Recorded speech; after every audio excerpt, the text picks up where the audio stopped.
once in the annals of our country, there was a time when classes were suspended for 3 years and 10 months. That was during the Pacific War, when the Philippines was invaded by the Japanese on December 8, 1941, and classes were closed on that day and until September 8 of 1945. During this time, schools were closed and teachers went home as well as their learners.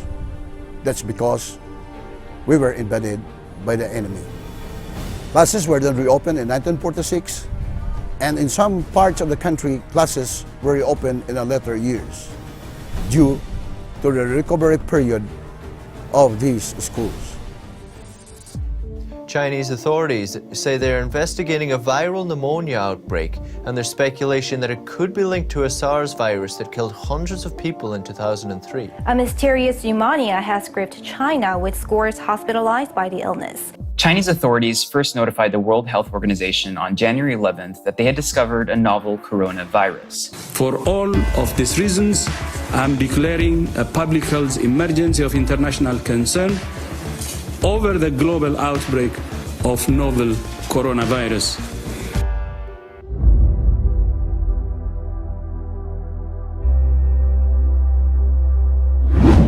According to UNESCO, almost 70% of learners worldwide were affected with sudden school closures as a precautionary measure at the pandemic's onset.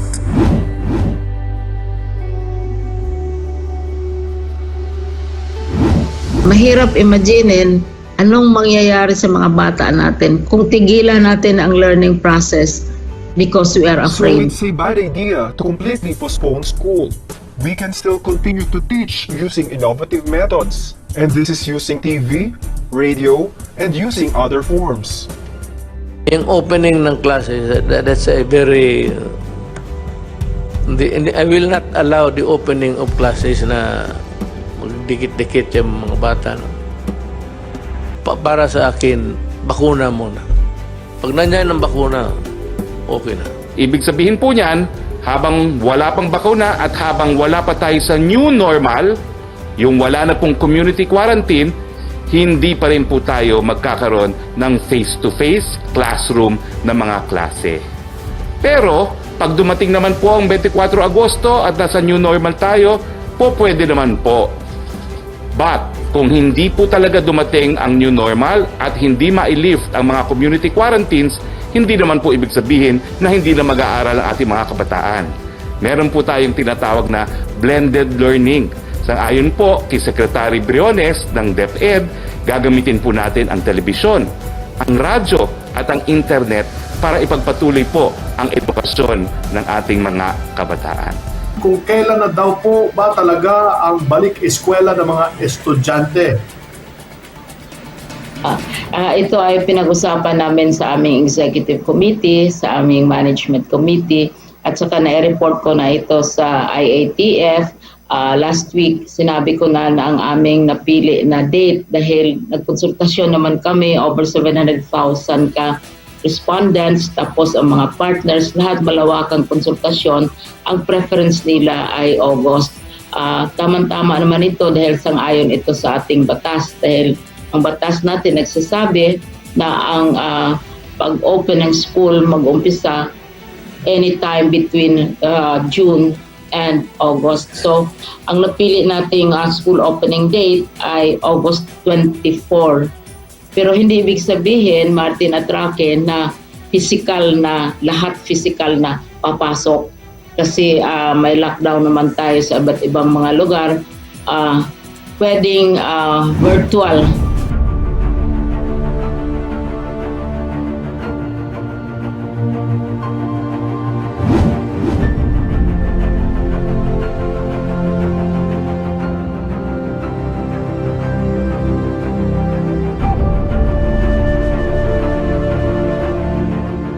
The coronavirus or COVID-19 pandemic has disrupted around the world and will continue to do so for foreseeable future.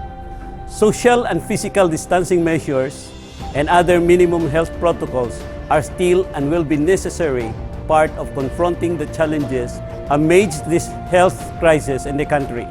The pandemic is also pushing the education sector to think critically, collaboratively, and be agile enough in shaping schools, giving new ideas in education and what learning looks like in the 21st century under the new normal. The department is challenged to provide solutions in ensuring schools in providing the quality, accessible, and liberating basic education. Hence, the Learning Continuity Plan is a vital component in preparing our schools and the curriculum as it promotes the continuation of teaching and learning processes, decisions, and activities which guides the Division Office to continue to deliver essential education services. May I now present to you the Learning Continuity Plan of Agusan del Norte. LCP, also known as the Learning Continuity Plan of the Division of Agusan del Norte, is a vital component in preparing our schools and the curriculum as it promotes the continuation of teaching and learning amidst curbing the spread of the virus. The LCP includes processes, decisions, and activities which guides the division office to continue to deliver essential education services. Our goal is to give our commitment in ensuring health, safety, and well-being of our learners and personnel in the time of COVID-19 while finding ways for education to continue for the incoming school year. Prepare and design different learning materials aligned to the most essential learning competencies using the appropriate learning modalities. Equip learners with the 21st century skills and imbue with them the core values in coping with the new normal. Establish collaboration and cooperation of the different stakeholders.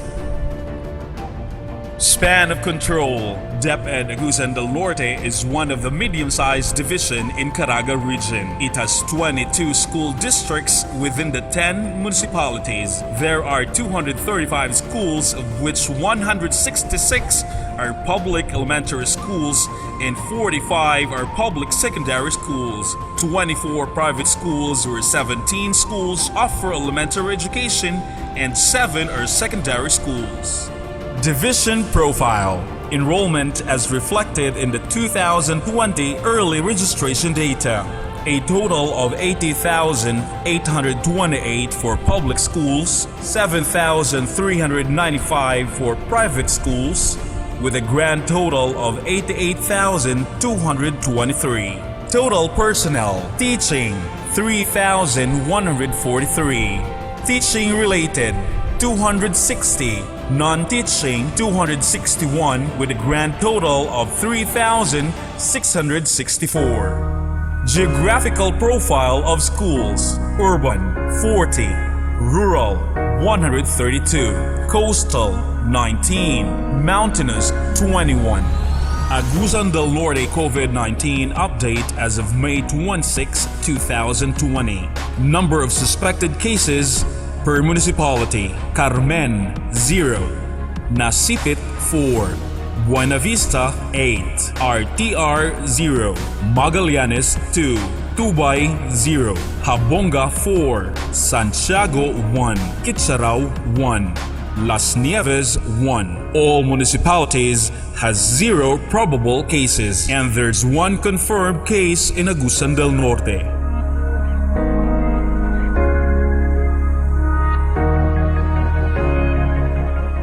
Availability of laptop, desktop, internet connectivity for teachers elementary level. Availability of laptop, desktop, internet connectivity for teachers junior high school. Availability of laptop, desktop, internet connectivity for teachers senior high school. Availability of smartphone, tablet, internet connectivity for teachers elementary level. Availability of smartphone, tablet, internet connectivity for teachers junior high school. Availability of smartphone, tablet, internet connectivity for teachers senior high school.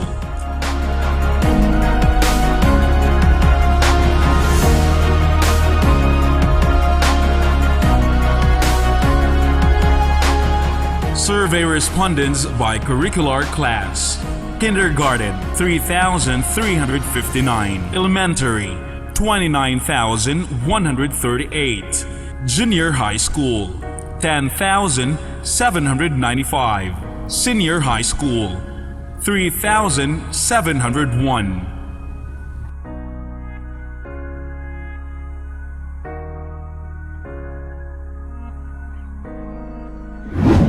In order to deliver quality, accessible, relevant, and liberating basic education, the Department of Education offers teaching and learning modalities.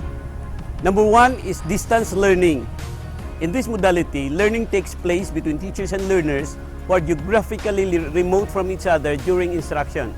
Distance learning has three types. A. Modular distance learning.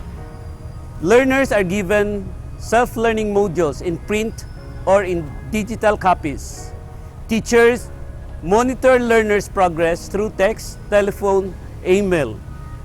If possible, teacher visits learner for remediation and assistance. Letter B type is the online distance learning.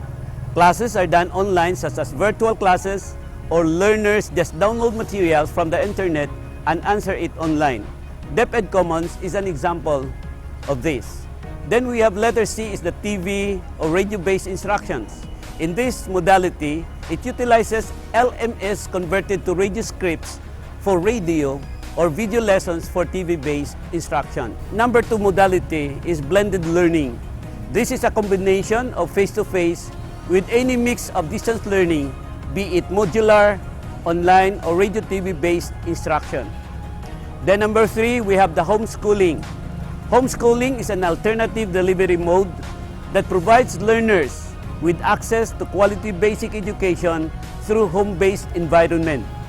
And this is to be facilitated by qualified parents, guardians, or tutors who have undergone training. This still needs approval of the Department of Education. And the last resort, the fourth, is face-to-face delivery mode.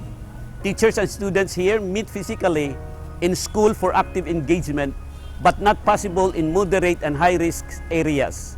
This is only feasible for teachers and learners who are living in the same community or area with zero history of local transmission. It must adhere to health protocols. This still needs approval from the Department of Education. This is our last resort after exhausting all other possibilities. Preferred learning modality, elementary. Preferred learning modality, junior high school. Preferred learning modality, senior high school. Preferred learning modality, alternative learning system. Prospective online learners and their internet sources. Home-based online learners and gadget availability. Highly vulnerable teachers to COVID-19 infection.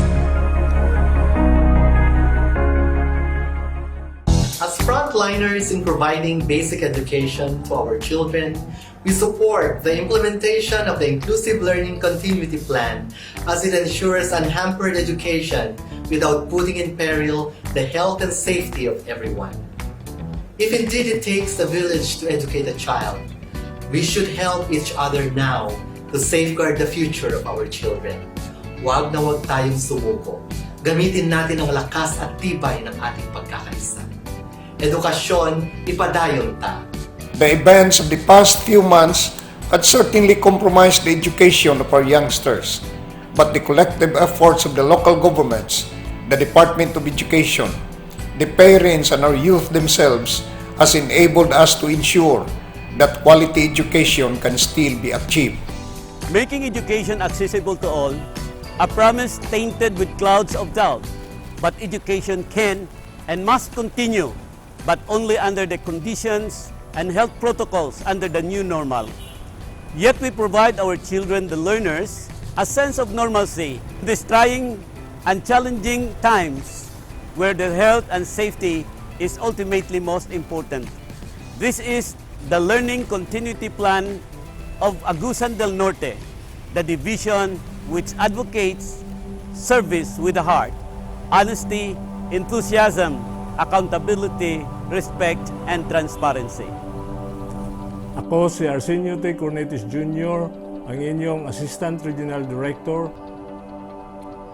Ako si Ray Frosina T. Abao, CID Chief. Ako si Glorina L. Ciclon, Studio Chief. Ako si GC Cross. Ako si Miraflor Gilina, usa ka ginikanan. Ako si Prime Thailand, usa ka magtutudlo. Ako si Maria Cristina Kidlat, School Principal. Ako si SG Insyo. Ako si Dodong Balisado, Driver. Ako si Maria Corazon C. Plazabas, Administrative Officer 5. Andam na. Andam na. Andam na. Andam na. Andam na. Andam na. Andam na. Andam na. Andam na. Andam na. Andam na. Andam na. Andam na. Andam na. Andam na. Andam na. Andam na. Andam na. Andam na sa Sa new normal. Normal.